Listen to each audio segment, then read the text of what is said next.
Thanks so much. You know, we live in a very small world. Last fall, I received an email from a KU student saying she was former Vice President Mondale's great niece. Imagine that. She had attended the Madeleine Albright event the evening before and asked if we might like to have the vice president at the Dole Institute. I didn't think very long about saying yes and responding that to her.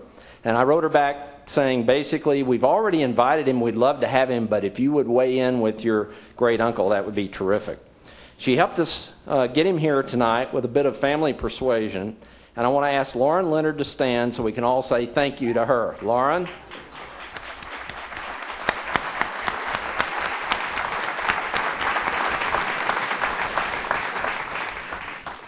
You didn't know I was going to do that to you, did you? We have lots of surprises at the Dole Institute. We're going to do Q&A a little bit differently for those of you who are used to attending programs here tonight, because we're taping this for public television. We're going to do the Q&A a little bit differently. At the end of our interview with the Vice President, we will ask you to line up at one of two microphones. There's one in the center aisle back and one in the center aisle front, and we'll just kind of alternate and go back and forth. There's a lot of history to be covered tonight, and yet we want to give plenty of time for Q&A.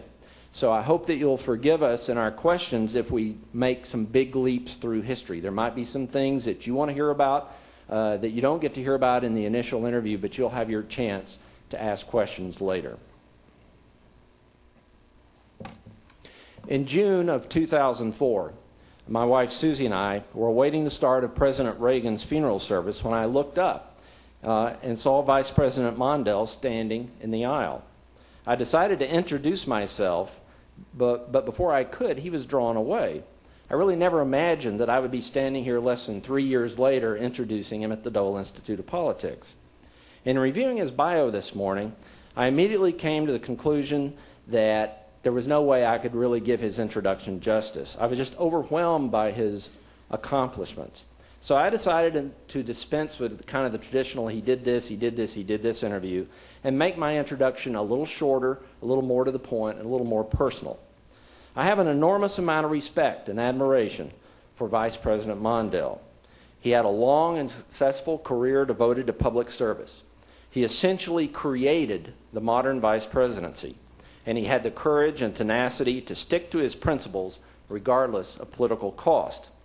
In the simple act of showing up at an opponent's funeral, he showed a depth of character that many in Washington today lack. It is indeed a great honor to have him here. Please welcome Senator, Vice President, Ambassador, and Lauren Leonard's great uncle, Vice President Walter Mondale.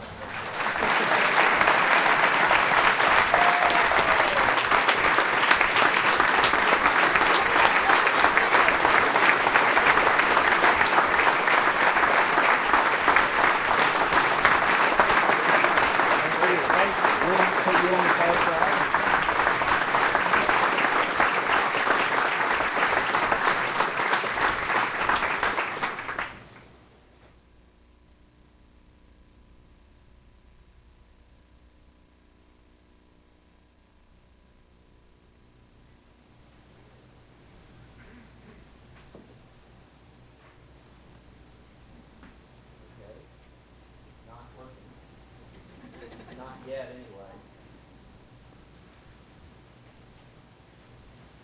You have power? You guys can't hear me, can you? No. Allison, you want to? Oh, there we go. There we go. Okay, wonderful.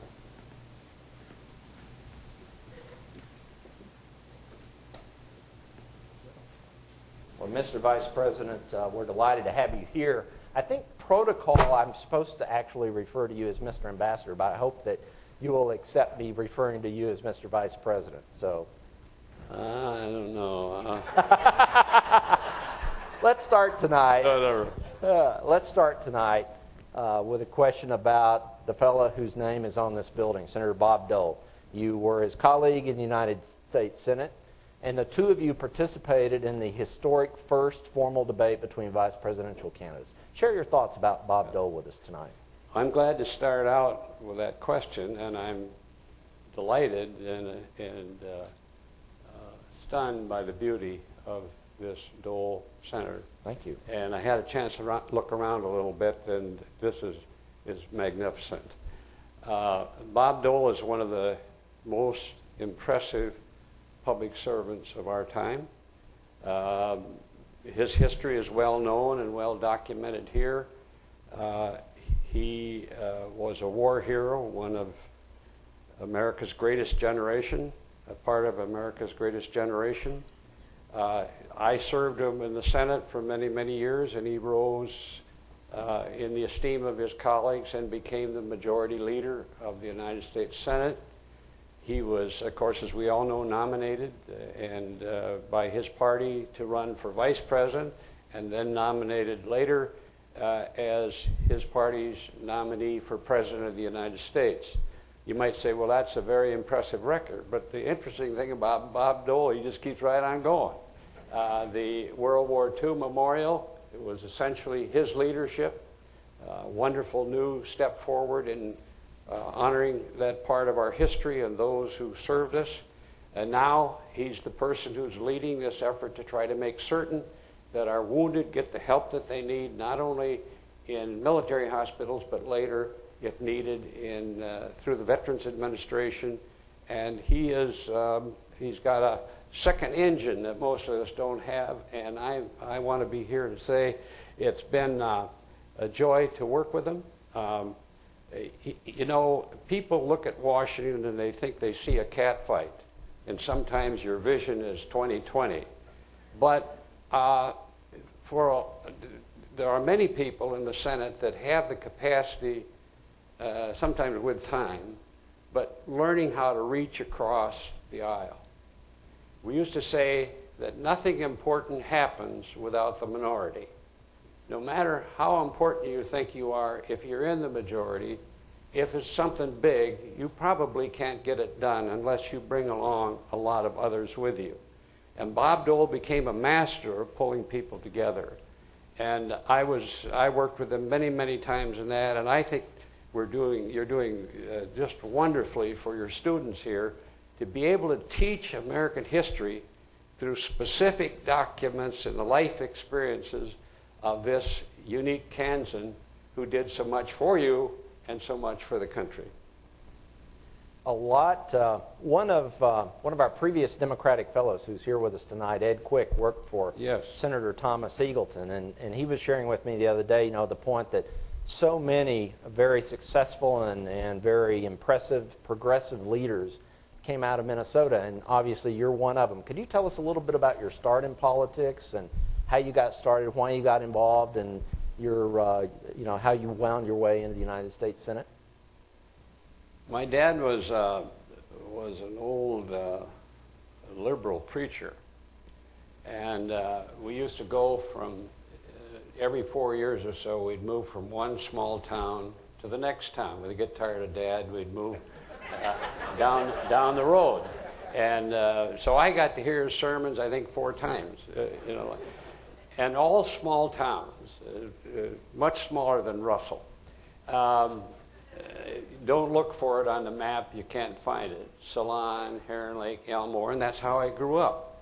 And Dad was always talking to us about what he called the social gospel, that he thought his faith expected Christians not only to worship their God in terms of personal worship, but also to give in some form of service to his fellow human beings. And all of the kids in our family got involved in something. Some of them were teachers, one of them was a minister, and so on. And I went into politics, and it was just sort of, it just came naturally. I think I was on the trail when I was about 16 years old. No one knew it, but I did. Mm-hmm. You were a kid working for Vice Hubert Humphrey when he first ran for, what was it, Senate or mayor? Yes. Well, I worked in his last mayor's campaign, and that would be like 47. And then he ran for the United States Senate in 48. and I managed his campaign in southern Minnesota, and and then that was also Truman's year that Truman carried Minnesota with a huge margin, and that sort of got me started in politics. Humphrey won big, and I managed this southern part of the state, and I was 20 years old before I met my first Democrat. I mean, it was tough territory, but we carried it anyway. So you were running the southern part of the state, so that explains why you and President Carter got along so well, yeah, right? Southerners. South, yeah. Southerners, right. Well, speaking of President Carter, in his memoirs, he mentioned that one of the reasons he chose you as a vice presidential running mate is that you were a real activist. You advocated an activist vice presidency. Yeah. And you are universally credited with creating basically what is considered the modern vice presidency. Kind of walk us through what your thought processes were at the time and then how that evolved through the Carter presidency. As you know, the vice presidency historically has been sort of an iffy office. It's the only office that's both a part of the executive and the legislative branch, but was wanted by neither. And the vice president would preside occasionally. Occasionally the president would call him, but didn't have to. And when we'd hear about a vice president, it was usually in case of a tragedy, succession. And my old friend Hubert, some of you knew Hubert, Hubert had a terrible time, I think. He'd never admit it because he's so optimistic, but I think he had a really tough 4 years as vice president. And I had my doubts about whether, I loved the Senate, I had my doubts about it, but the Governor Carter, soon to be President Carter, and I had a talk about it, and I said, you know, I think I can do more good for you in the Senate than I can in a meaningless vice presidency. He said, well, I've got an idea that should be changed. And I wanted, then he began to explain. He'd thought it all through. He wanted to bring the vice president into the White House. He wanted to make the vice president a part of his administration, and he wanted the vice president to be in on all of the internal workings and to represent him on the Hill and around the country and around the world. And we called it, we executivized the vice president. We finally found a home for the vice president. And I think it's worked. One exception I'll talk about. But I bet you know what it's going to be, too. But all future presidents, vice presidents, basically took our model, and while it was different in each case, I think it's been a good change for American government. It's helped presidents. This is not a partisan night, but our idea was not to make the vice president a prime minister or a co-president or an assistant president. It was clear when we were there that I worked for President Carter, and my job was to help President Carter as best I could to help him do his job as president. And I think one of the problems right now is that the idea of executivizing the vice president I talked about, I think is being taken one step too far. And the vice president has been around, from what I can tell, trying to influence what these different agencies tell the president. I don't think Carter would ever allowed me to do that. He wanted to get the honest and direct advice from his different leaders in his administration, and he didn't want me, I'm sure he wouldn't have tolerated me, to try to intercept that and change it. So I think that in the next few years, a lot of political scientists, probably right here at the Dole Institute, will be studying the question about, okay, what should the role of the vice president be? How can we get the best out of it without risking a runaway vice president? And I think it's worthy of some study. I'll be glad to come down and talk about it. Oh, wonderful. We'll take you up on that. Yeah. Can you sign on the dotted line tonight, Yeah, Mr. right. Vice Yeah, President? I can do that. If Lauren wants me, I'll come Yeah. down. Absolutely. Absolutely. Now, a lot of interesting things happened during your administration with President Carter, and one of the things that stands out that I wanted to ask you about tonight, on the heels of all kinds of economic problems and the energy crisis, Patrick Cadell, I think, created this idea of the president doing his crisis of confidence speech, which became known kind of, even though the president did not use the word malaise, it became known as the malaise speech. Now, in doing a little bit of research on this, I found that you were very strongly opposed to that speech. And in essence, what happened was what you thought would happen. Tell us a little bit about how all that came down and what your position was. I don't know if you know what we're talking about here, but there was a point in our administration where we were really looking bad in the polls. We were down. Well, we look somewhat similar to what you see today. And what was happening? What could we do to restore public confidence? How would they listen to us again so we could get some momentum and meaning back to the presidency? And one of the theories was that Americans were having psychological problems in dealing with this vast array of problems and losing faith in government and so on.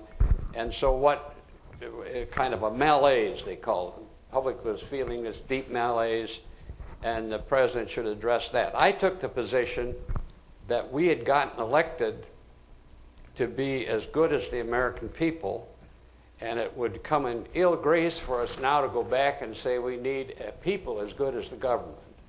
And I didn't think that would ever sell. And Carter never gave that speech. He rejected that advice and gave a speech instead about trying to attack this energy problem and trying to get the American people behind him.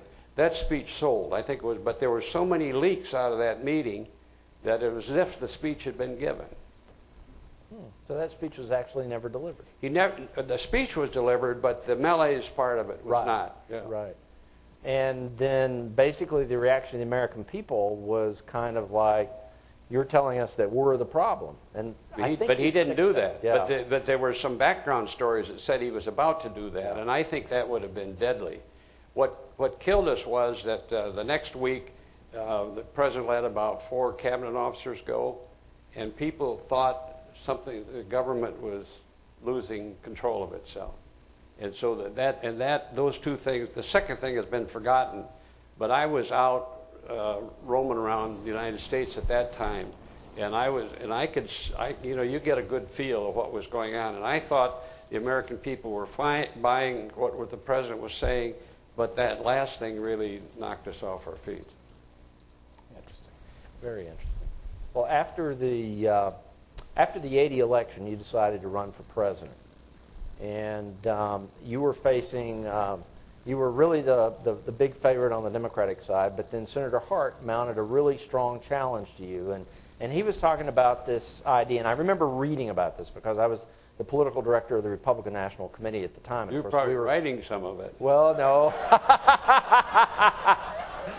Thank you very much. I'll take credit for that. So he was talking about this platform of new ideas and was making some progress. And I remember reading a story, I think it was in the Washington Post, but I found this fascinating because it was about a guy who was in a role that I was in with Senator Dole later in his presidential campaigns. Bob Beckel came to you, I think, one day, right, and he pitched you with the idea of using a Wendy's hamburger television commercial where the ladies are saying, "Where's the beef?" You know, where's the beef? In other words, Senator Hart, what are your new ideas? It's fine to talk about new ideas, but where's the beef? You used that in a debate with him. Do you think that was a turning point? I think it helped a lot because he didn't have an answer. But I remember being told about where's the beef. I said, what on the earth does that mean? Well, he said it's in this ad. I'd never seen the ad. He said, try it out tonight. So we had this debate with Hart, and Hart started after me again. And I said, sometimes I feel like asking you, where's the beef? And you know, I had given about 20 serious speeches, and nobody, including my wife, remembered a word of it. But after that, wherever I went around the country, where's the beef? It's funny. Often campaigns do boil down to a few sound bites that the American people can kind of grasp, and certainly to go back to a little bit more of an historic question, we all kind of have a tendency, I suppose, to think about the good old days, but with you here and Senator Howard Baker coming in another week and a half, we look back at those days as being a time when there was more collegiality, if that's the word, in Congress, certainly in the Senate, as compared to today. Was it really that good then? Is it really that bad now? Or are we kind of viewing that time with rose-colored glasses? But it seems that people of your generation did work together. I think it was different. I don't say it was perfect. I mean, we had our debates, no question. And having collegiality does not mean avoiding debate. I mean, that you have to have debate. You have honest differences. The reason for public life is to sort those things out so the public can decide where they want to go.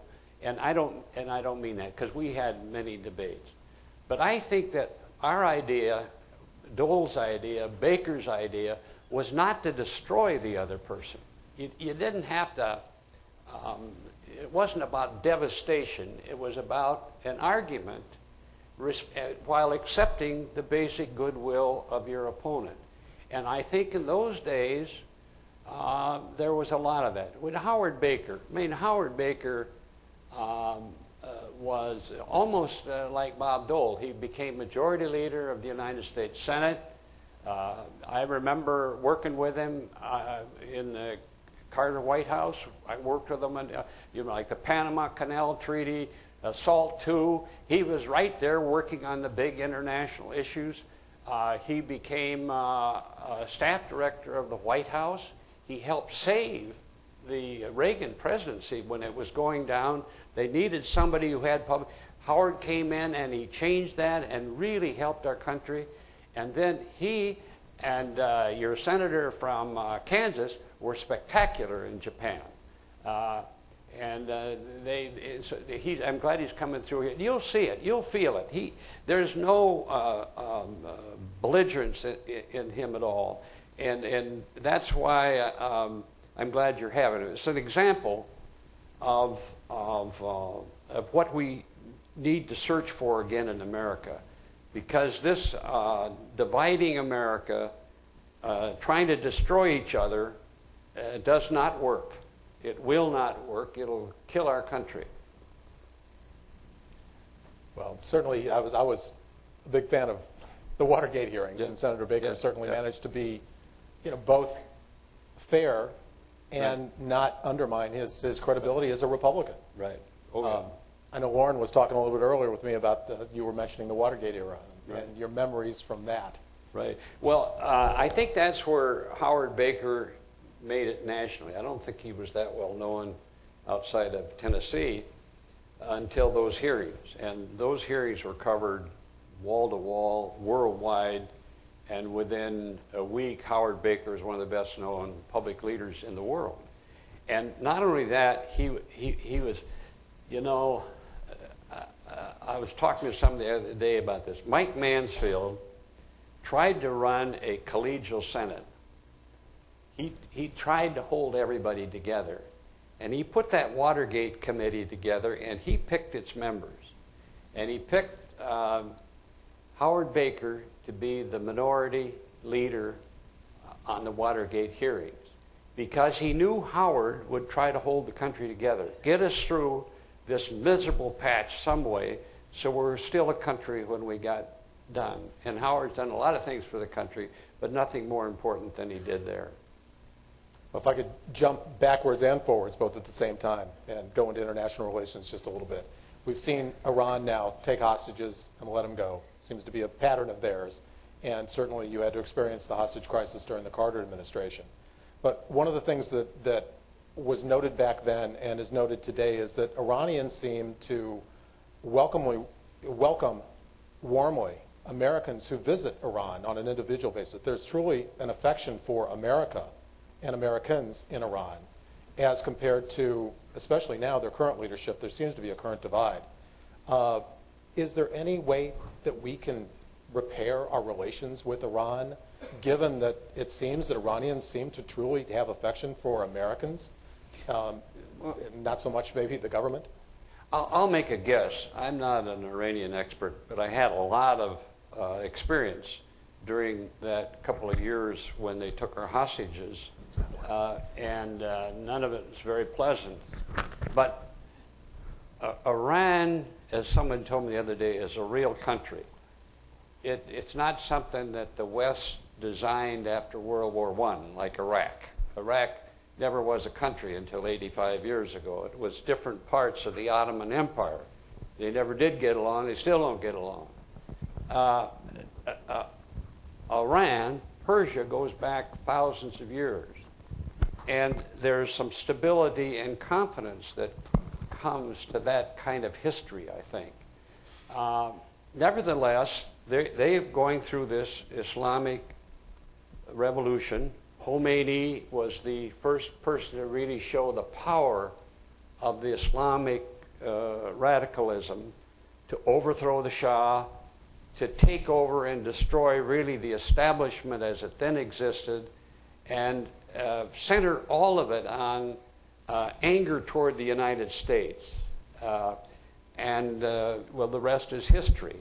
I have hope for one of the reasons that many of us argued against bombing or mining Iran was we believed that if we treated them with civilization, in a civilized way, we'd have a better chance of getting our hostages home without injury, and that over the long run, if we behaved in a civilized way, maybe with time we could start establishing some kind of reasonable working relationship with them. And for a while I thought that we did get our people home, and we didn't go to war, and for a while, with Khatami and some others, you started to see moderate voices coming up in Iranian life.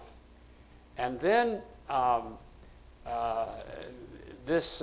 but there's always been this sort of hardline Islamic radical theme or sub-theme in Iranian life. And that reappeared then with Ahmadinejad's election. I mean, this guy really is out on the edge. I mean, he denies the Holocaust. He wants to destroy Israel. He wants to destroy us, the way it sounds. And he's trying to develop nuclear weapons. This is a dangerous guy. But interestingly enough, in the last municipal election, his party lost out. And there have been reports that there are moderates around, the middle of the ground in Iranian politics, that may want to make some changes. And what I would say is, let's continue to put pressure on Iran to stop nuclear weapons. We must do that. But let's also try to get some diplomatic talks going with them. You know, in the Iraq study group, the Baker Hamilton study group, they strongly urged that the United States reach out to Iran, to Lebanon, to Syria, not because they guarantee we're going to make a lot of progress, but that we should at least try. And we should try because part of this is diplomatic. We are trying a little bit with North Korea now. And I think we're seeing a little evidence. We're not there yet. I mean, the head of North Korea is a real wingnut. But we may be making some progress. And I think we should be trying. What do we have to lose? We're not getting anything doing it this way.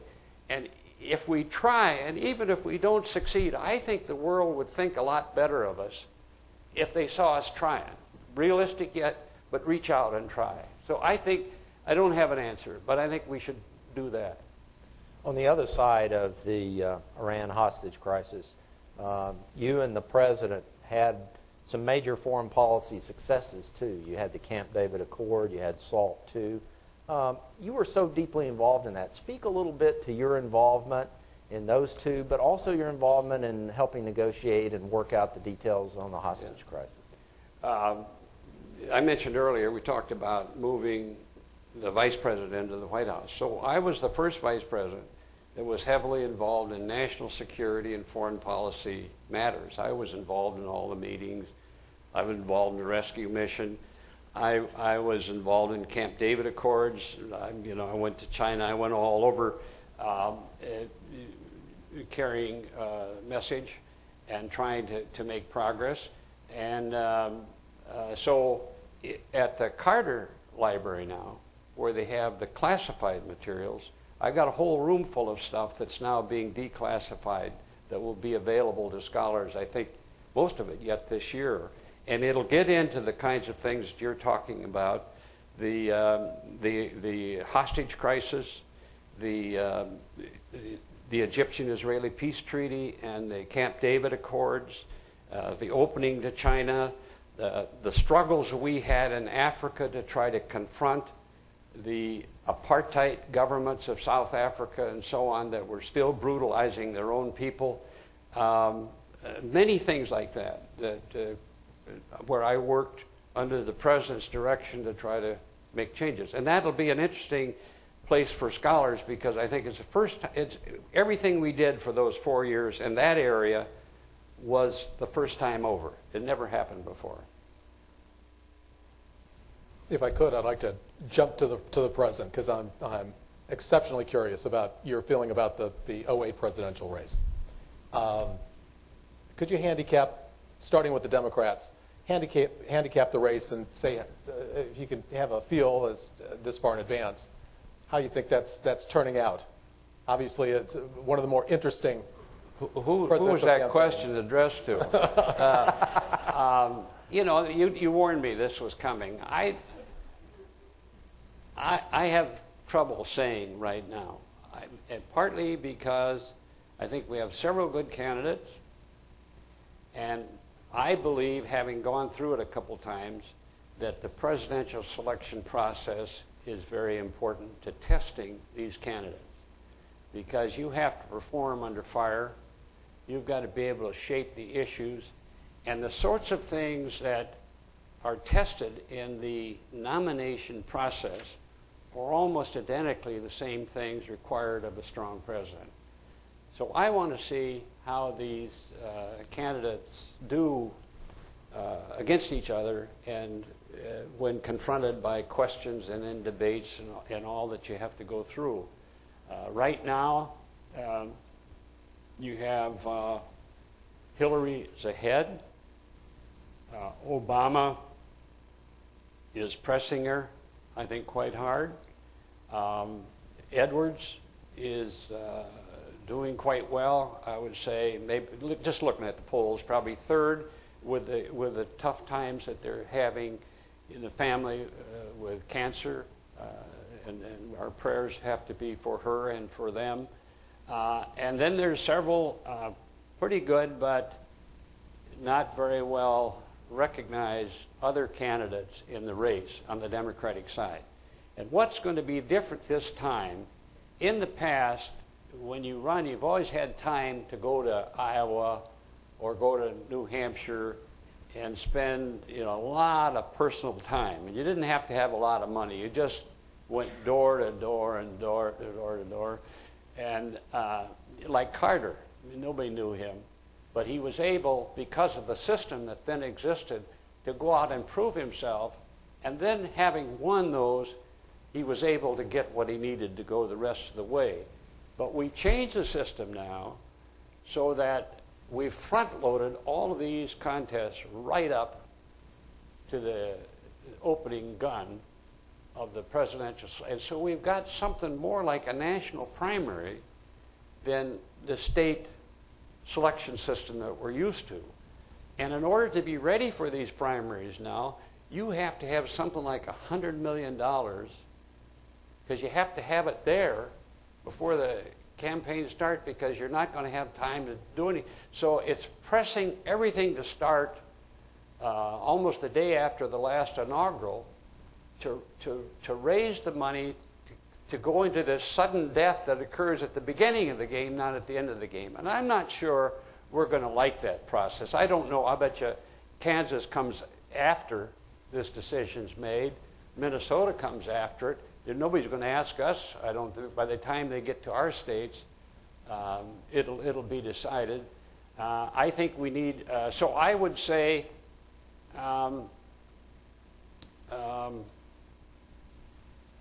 Let me say one other thing. I think that the elephant in the room is Iraq.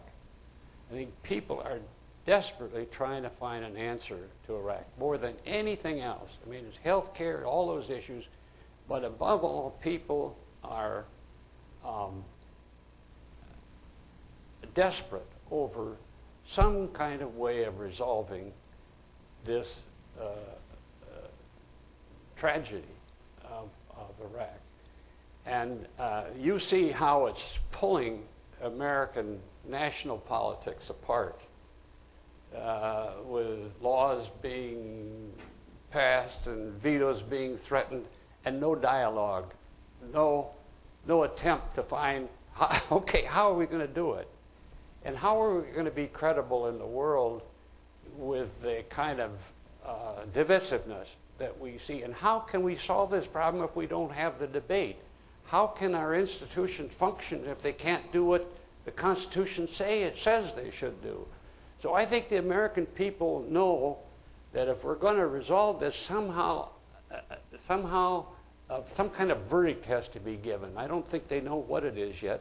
And all of our candidates are being measured by many things, but I think the thing that really is pressing these candidates, making it entirely different, is Iraq and what to be done about it. And I think you can say the same thing for the Republicans. I think they're struggling over this. We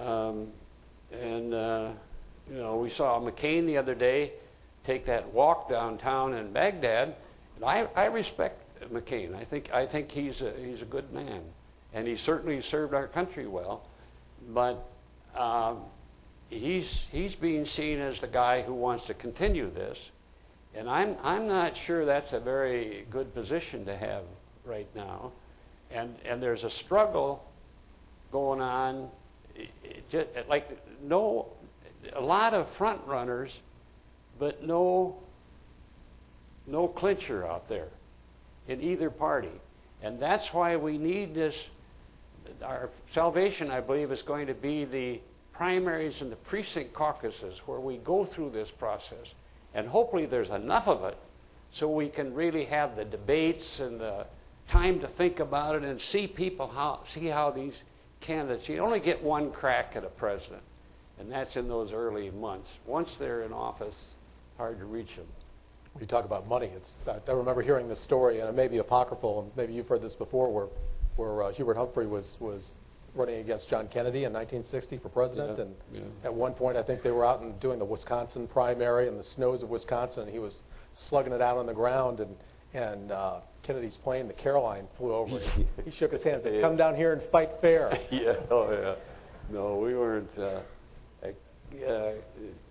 Humphrey was never able to raise money, and a wonderful candidate, but he couldn't raise money. Let me ask you a question, Mr. Vice President, about the evolution of presidential campaigns. In 1984, at the Democratic National Convention, in your acceptance speech, and I remember seeing this and just saying, wow, you made this very courageous and what turned out to be a factual statement. You said, quote, "Mr. Reagan will raise taxes and so will I. He won't tell you, I just did." Now, that 84 campaign was arguably the last campaign when you had two candidates, one clearly a progressive, one kind of a traditional conservative, offering those two very different opposing visions of America and letting the voters choose which one at the time that they preferred. Do you think we've gotten too far away from kind of that clash of opposing visions? I hope not. I was going to say something about I think that '84 campaign was an example of good politics. I don't think Reagan and I ever got mean with each other. I don't think we ever got bitter or angry. We had our debates, but I never felt like I needed a shower afterwards, like you do now. I mean, you feel like it's a mud fest, and so I think that I think we came out of that. The public picked who they wanted. I accept that, so I feel good about that. I knew my chances of winning were not very good. That anybody who wants to run against Reagan ought to go see his doctor, you know, because he had some kind of touch. I can't explain. I went out to see Jess Unruh, who had run against him once for governor. I said, "What do you recommend?" He said, "Quit." And that's just about the best advice I got in the whole campaign. He had some, you know, I thought I had him once. He had this idea where he would fire what he called slow-moving missiles. That was the cruise missiles. And his idea was you'd fire them, and then if you changed your mind a couple hours later, you just push reverse like you do in Hollywood, and this thing would back up and go back in the missile silo.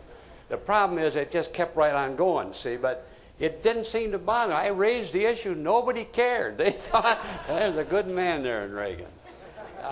So he had the touch. I couldn't deal with it. Well, we're going to open up to Q&A, so if you have a question, there's 2 microphones, one at the back and one here at the front.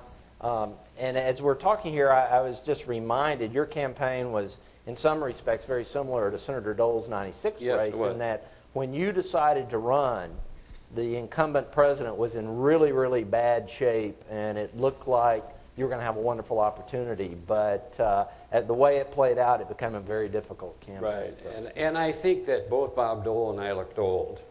In other words, we'd been around a long time. We'd been in the Senate a long time. And even though Reagan had been around a long time, he was new to Washington. And he looked like the fresh face. And I think Dole had the same problem I had. They said, "Oh, here he comes again." Yeah. Okay. First question. I would like to first say it's such a privilege to be here this evening. I'd like to thank my little brother, Tom Hartley, for inviting me. I am an American history teacher at Jefferson West High School, and we've currently been watching Good Night and Good Luck. And one of the things that Edward R. Murrow says in his speech is he warns about the ability of television to insulate the American public from real issues. So the first question I'd like you to address is this idea of being remembered when you are a senator, a vice president, an ambassador, a true public servant, for a comment of, "Where's the beef?" Yeah. What that might truly have to say about our American public. Yes. And that's one thing I'd like you to talk about. And then second, because I know I'm just going to get this one opportunity, my little brother and I were discussing what is the white elephant. Will it be the mandate on Iraq, or will it be a mandate on health care? And which could truly be a better political advantage as well as a true service to America to serve. I thought Good Night, Good Luck was Good Luck and Good Night was a marvelous movie. It was an insider's movie about Murrow and that generation of journalists, and it was hinting at the changes that were occurring in the media industry, but I thought it was magnificent. You know, I wish that it's a strange thing now. If you look at the dominance of television, it's certainly there, but we've got more cable now. I think there are more choices for people. If you're on the internet or you look for websites, in a strange way, at the same time we feel we're learning less, if you want to, you can learn more almost any given moment about an issue now in depth than you could have in my time if you spent a year at it. So for committed citizens, I think there's a better chance of learning. Having said that, I'd like to insist on debates between candidates so we can ventilate issues, so we can see what a candidate does under pressure, not just when he's reading off a script, but what does he do on tough issues when he's hit and he's compared with others.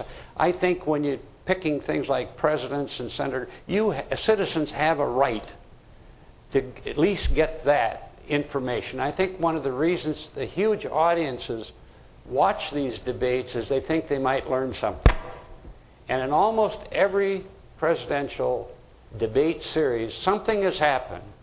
Somebody has said something that helped voters make up their mind about and feel comfortable about it, about who should be president. So I say more debates, tougher debates, more efforts to get unprotected environments where people really have to get off the script and show us what they can do. Very hard to do because politicians don't like doing it. I sure don't like doing it. I bet you Dole didn't like doing it. But politics is not for politicians. It's for public service. And I think we need that desperately now. President Reagan, if I recall correctly, didn't do so well in your first debate with them, or was that and then came back and did the line of utilizing, not wanting to exploit your youth and inexperience for benefit. But there was another one-line zinger that kind of brought him back up in the polls and made him seem like he was kind of in charge. Did. The first debate, Reagan was off some way. How many of you saw that first debate? Something was wrong. And I could see when he got on the stage, it wasn't going to be a good night for him. And he had a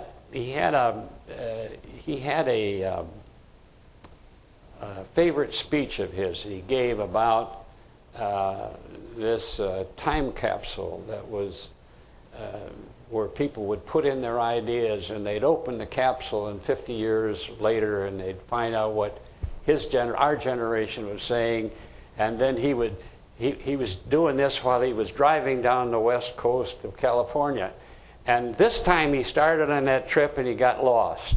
And he couldn't, it wasn't a good night for him. So I thought, well, maybe his chance now. But the second time he came right back on there and he was sharp the second time. I was remembering when Stephen asked that question. Susie and I lived in Annapolis, Maryland. Yeah. We were sitting in our home and I was watching that debate. And everyone in this room tonight who's been to a number of programs knows that I usually exhibit a rather calm demeanor. Yeah. Well, Susie can tell you that particular night of your first debate with the president, I was just like going, I was up and I was wandering around, I was uttering oaths and all kinds of things because you really did clean his clock that night. And but I was curious though, when he gave his one-liner in that second debate, and I know you laughed very heartily at that, and the camera showed that. Did you just see that as a clever one-liner, or did you see that as being he just dealt with this issue that's gone? I was smiling, but there were tears coming down because I figured this was answering. They weren't worried about how we differed on arms control, fractionation ceilings. They wanted to know whether he was capable of being president for 4 more years, and he reassured them that he was. That quip helped do it, and that was kind of the end of the campaign, I'd say. I have another question. You mentioned briefly a concern with declining U.S. credibility abroad, and I'm curious, as former ambassador to Japan when there was the uproar over the rape of the Japanese girl by the U.S. serviceman, and as special envoy to Indonesia during the uproar over the U.S.-supported IMF austerity measures, what reaction you think, in your own experience, is appropriate to that sort of declining credibility? Thanks. Well, in the rape situation, you probably remember what I'm talking about. 3 Marines raped this 12-year-old girl in Okinawa. It was terrible. And what I did, I immediately apologized on behalf of the American people. I went over to see the Prime Minister, and I said, this is not us, and the law should be enforced, and we deeply regret what happened. And then I spent a lot of time talking to a lot of people about strengthening law enforcement and so on. But it took about a year to get people calmed down. But I did the best I could to try to. I remember the only good answer I ever heard was Bill Perry said, "How would you like to be a mayor of a town of 15,000 19-year-old boys? Try it out." It doesn't excuse it, doesn't pardon it, but it is a difficult challenge sometimes. On the other issue you raised about, help me with that second issue. Indonesia. Oh yeah, we were. I think that Suharto was starting to lose it, and he had a very bad reputation for a corrupt government, and in order to give him one last chance, the president asked me to go over there and see him privately and urge him to clean those people out of government and to try to restore some integrity and improve U.S.-Indonesian relationships and try to get something going again, because we had a stake in a healthy Indonesia, and that's what I did. But it didn't work. I could tell he wasn't interested in what we had to say, and he didn't last much longer. He was gone in, what, 4 or 5 months. Okay. Please, if you want to ask a question now, we usually get tons of questions at these things. Please line up over here at the microphone. And Stephen and I both had pet questions. Stephen, why don't you, while we wait for some... Oh, no, we've got a gentleman here. Okay, let's go ahead. Go. Yeah. Mr. Vice President, 2 questions. In a bio of yours on Wikipedia, it says that they asked you to consider running for Vice President with Senator McGovern in '72. And I'd like you to talk about that. And the second thing is, during the hostage crisis, the administration showed a lot of restraint, and then there was that aborted desert effort to rescue the hostages. What was your thinking and input about going into the desert and to do the rescue? And did you know that you were probably costing yourself re-election by showing so much restraint? Wikipedia, I never heard of it till a month ago, and I was out at Harvard, and this guy said, "How's your pet rooster doing?" I said, "Pet what?" And it turns out he had all kinds of ideas about me. I said, "Where'd you get that?" He said, "Wikipedia." So I looked at Wikipedia, and it's kind of a nation ash can or something. Anything you'd like me to be remembered for, check in and put it in there. And so you can get some editing done, but I don't understand.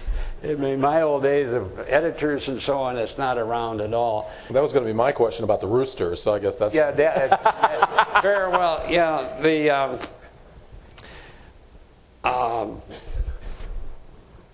I remember going up on the Hill talking to members of the Congress about Iran and what could we do. I mean, it was clear. I mean, Khomeini was taunting us. He had violated all the diplomatic rules. We were they were holding these mock ceremonies every night and burning the American flag. It was really terrible. And yet, and we tried diplomacy. We tried sending secret people over there. We tried all kinds of things to try to get something started that might allow our hostages to come home. And the one thing I kept hearing on the Hill when I was up there is, "Why don't you do something to them?" And I said, "What do you mean?" "Well, you know, bomb them or mine them or something. Punch them out."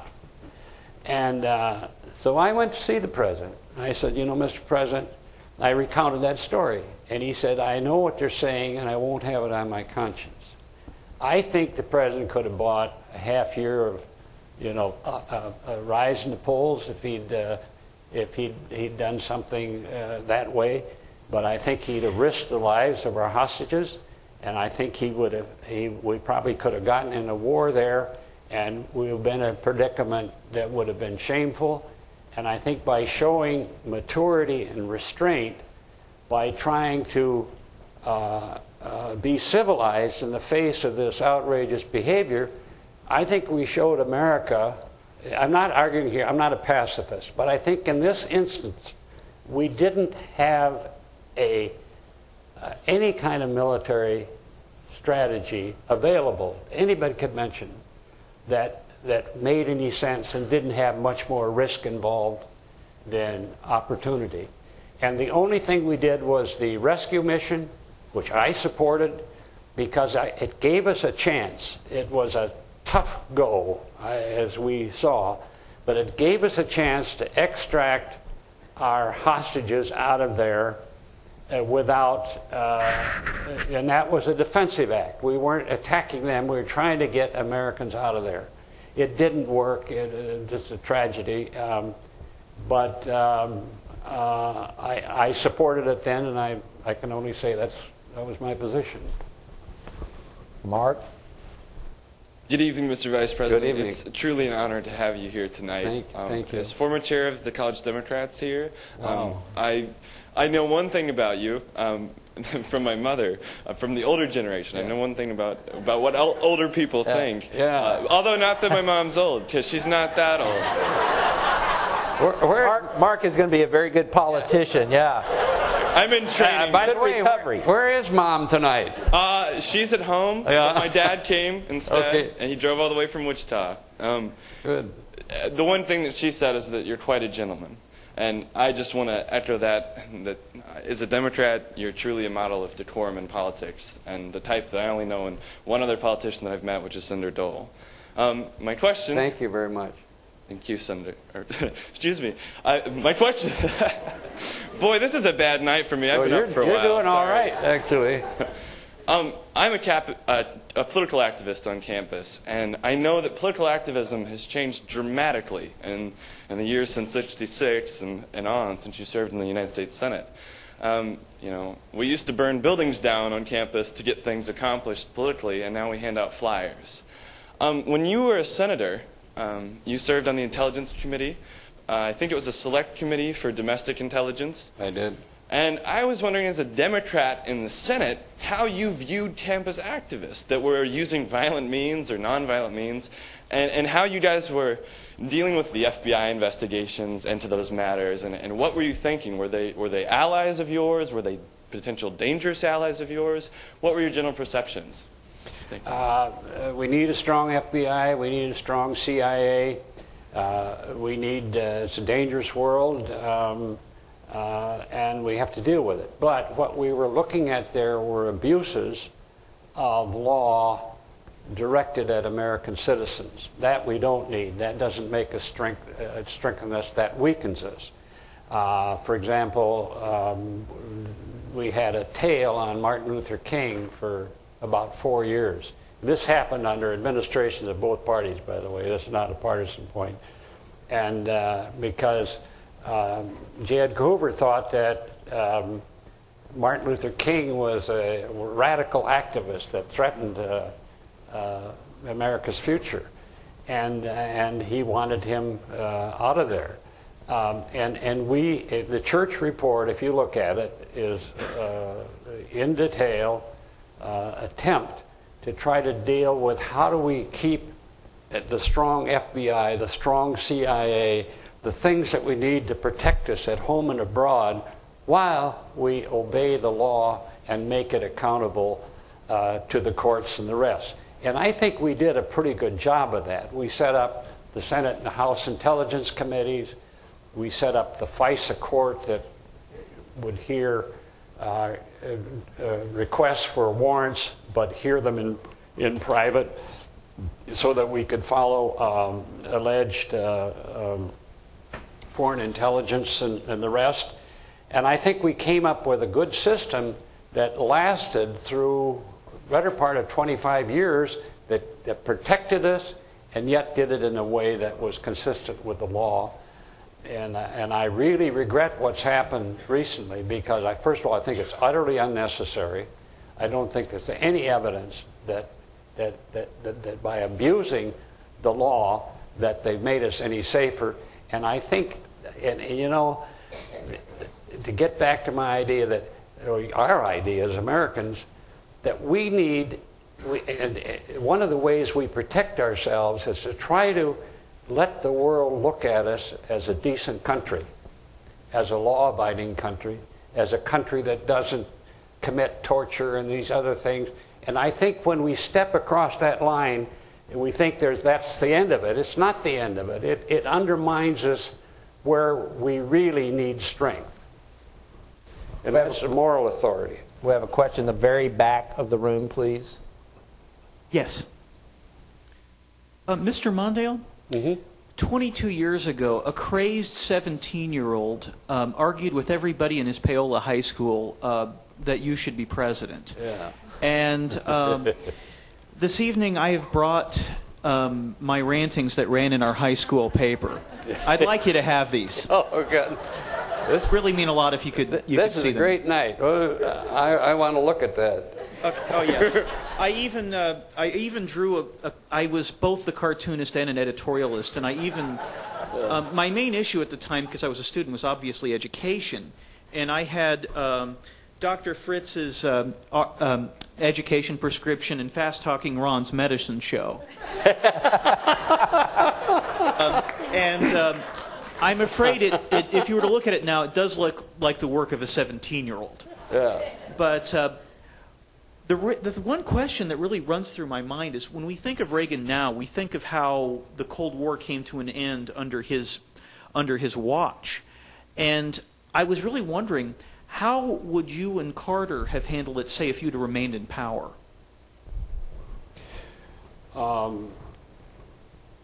I would argue that what our administration did and what most administrations did following World War II and following the commencement of the Cold War all contributed to the ultimate collapse of the Soviet Union.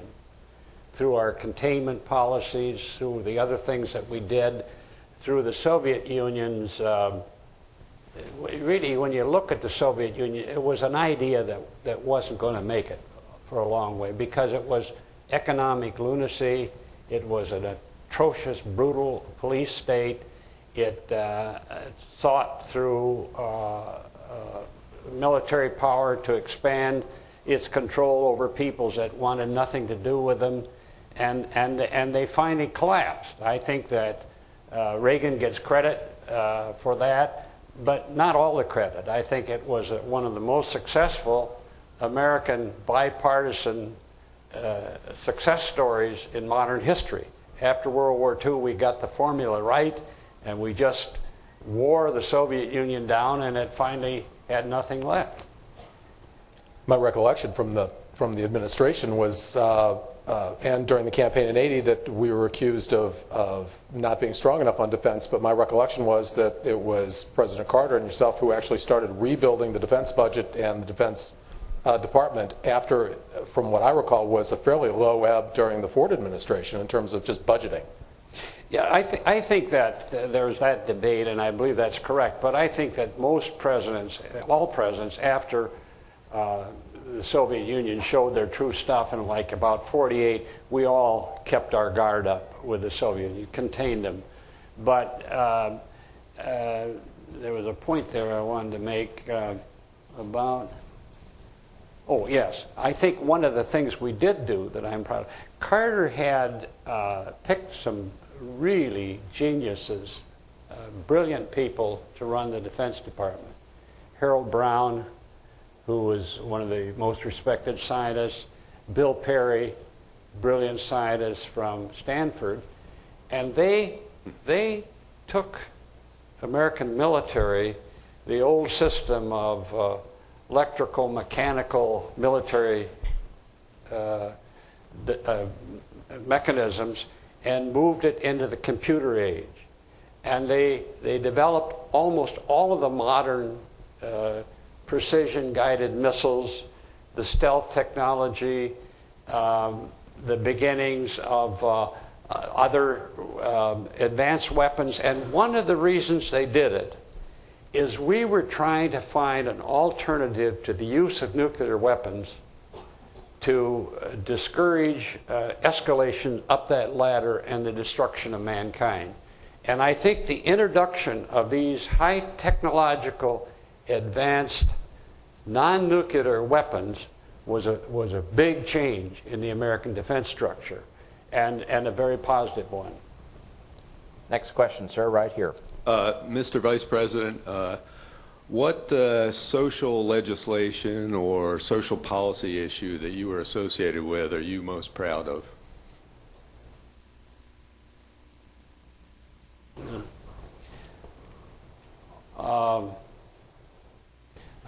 I talked about one, the reforms on intelligence agencies, the FISA law, the Intelligence Committee. I was very centrally involved in all of that. I think all the civil rights legislation, I was just one, but I was involved in a lot of that civil rights legislation. Our country had to end official discrimination. We couldn't have gone on that way. I'm very proud of that. I was involved in, almost concentrated on education, student assistance, the Pell Grants. I was on the Education Committee and the rest. And I think we did a good job on that, but I think the Vietnam War took our money away, and we were never able to implement that stuff in a way that showed its potential. I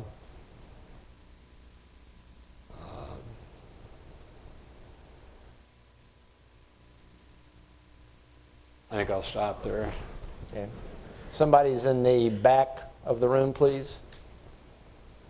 Being a registered Republican, I may be pushing the elephant in the room a bit too far, but I would like to restate my question about what you think the 2008 elephant will be, or the mandate. Will it be Iraq, or will it be the health care?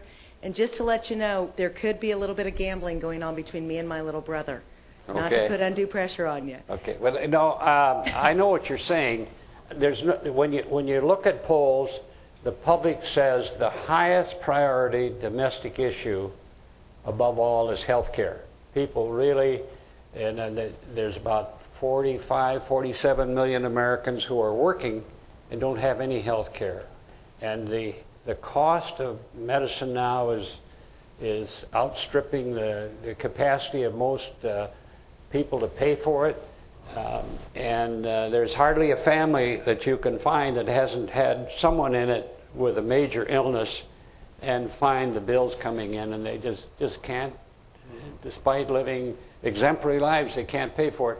And we're the only Western society that doesn't have some kind of national health program of some kind that helps deal with that problem. And no question that in this campaign coming up in 2008, healthcare is going to be a really big issue, and I hope we can come up with some kind of answer that will help us deal with it. But having said that, any candidate that runs doesn't have a decent answer on Iraq, I think is in trouble, because people, no matter, they want good health care, but people want, and I hear this from everybody, that Iraq is brought up more than any other issue in their meetings. We have another question in the back of the room. Again, if you'd like to ask a question, please go to one of the two microphones. Mr. Vice President, first of all, I want to thank you for putting Geraldine Ferraro on the ticket, the first woman so far. Under the flag. It meant a lot to me personally. Thank you. And I never have gotten over the thrill of that. And I would like to know what you think about her being on the ticket and its impact on your not getting elected. Do you think it had any role, and if so, how much? I'm very proud of having Jerry Ferraro on the ticket with me. I think she was an excellent choice. I knew her well from the House. I knew she would be a good candidate. I don't know how many of you remember the debate she had with George Bush. I think she won it. But there were a lot of reasons we lost, and I take responsibility for it. But I feel good about it, and I think that that's the way history's going. We finally have a woman Speaker of the House, U.S. House, and I think she's doing a great job. We have a woman Speaker of the House in Minnesota. It's fantastic. We're getting rising numbers of women in the Senate. Nancy Kassebaum Baker is a wonderful example of a magnificent public servant. And I think the American people realize that England, Israel, Norway, India, now Germany, now Chile, all over the world, they're looking for the best, and they look at women as well as men, and it seems to be working. And America, that has been the leader in opening doors in so many ways, has been pretty good until they get to the White House. And then they don't want to trust a woman in there. What other reasons, I don't know. But I think that's a prejudice, and I think it's going to fall away. When, I don't know. It might, maybe this time. I don't know. Okay. I'm breaking my own rule because we have a gentleman with us who is one of our regulars. And Liz, I've asked Liz to take the mic over to ask your question. Okay. What is your idea of the doctrine of preemption? The doctrine of preemption that the president has proclaimed. Oh, I disagree with it completely. Let me explain. I feel so strongly about this. The Constitution shaped the American government in a unique way that is a paradox, because it's a government of and by the people, but it doesn't trust people in power. And thus, if you read the Constitution, it's full of checks and balances. You can pass a law, he can veto a law. He can veto a law, we can override he needs an appropriation, only the House can, or the Senate, Congress can pass an appropriations. And running all through our system of government is the idea of checks and balances. And if you read the Federalist Papers, what they worried about more than anything else is a president who took on imperial powers and felt himself beyond the reach of the other institutions of government that he had to be accountable to. And this fight has broken out many, many times in American history, and we've got it again. And I think just read the Constitution, read the Federalist Papers, and let me just take, I would argue that it's in the president's best interest to take my interpretation of the law. Because you just take this U.S. Attorney's issue now. What they did, they slipped an amendment through the Congress so nobody was looking, allowing the president to pick U.S. attorneys without having them confirmed in the Senate. That's the trouble, because it got rid of the checks and the balances, where a president would nominate a U.S. attorney, but the Senate could look at them and hold hearings and so on. And suddenly they tried to slip people through as U.S. attorneys, knowing they didn't have to go up to the U.S. Senate, and putting political people in there and removing, I think, many good U.S. attorneys, and they got a big black eye over it. This will pass. But the mistake was fundamentally in getting rid of checks and balances. And I believe our system, we've lasted longer than any other major power on earth. We've been getting stronger all the time, more powerful all the time, more advanced all the time, but we've done it with a presidency and a government that's accountable under our system of checks and balances. That's the genius of America. That's how we got where we were. And I don't think we're going to drop it, but I think we better be careful about it.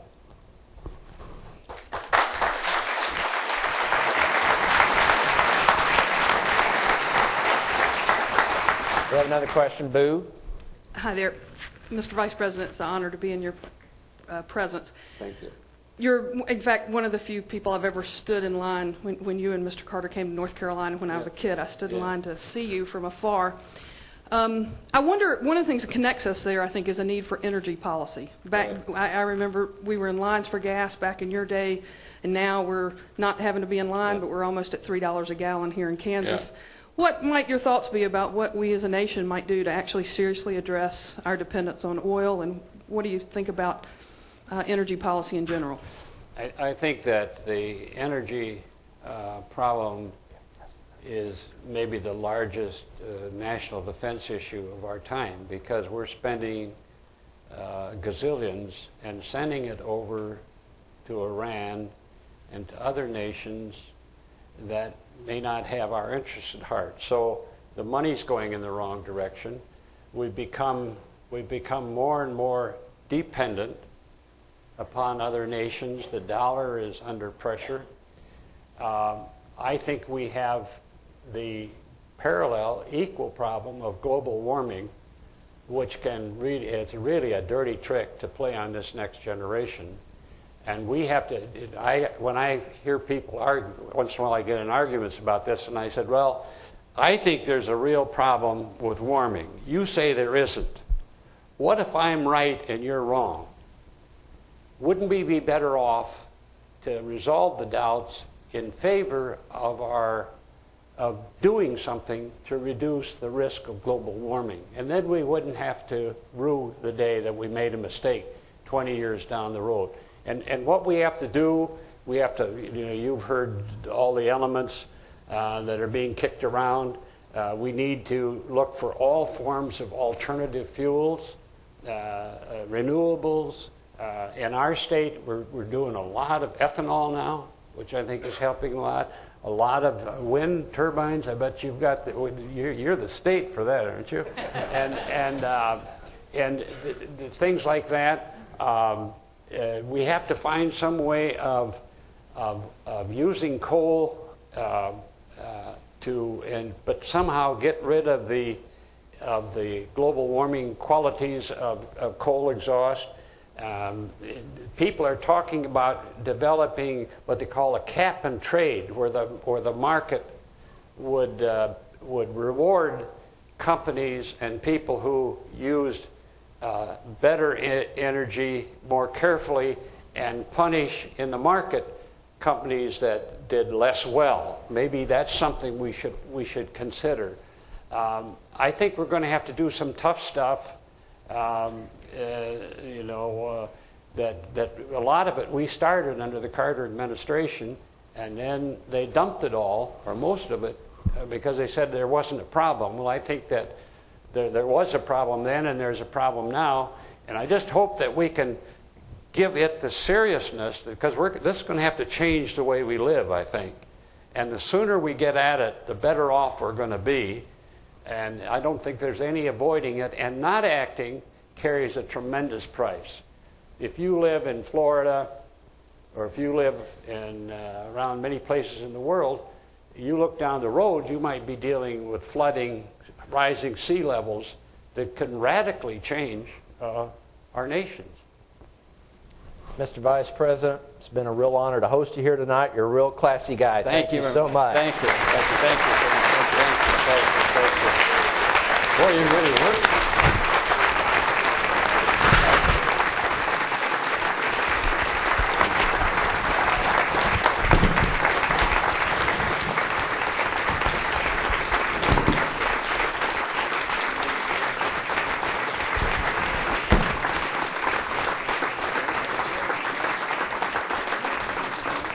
Before you leave tonight, I'm going to remind all of you, if you are up for another wonderful, similar evening, getting reminiscences and advice for the future from another statesman, make sure if you don't have your tickets to Howard Baker and the Dole Leadership Prize that you go over to the Lead Center tomorrow and pick those up, and we hope to see you all there a week from Sunday night. Thanks so much. Thank you.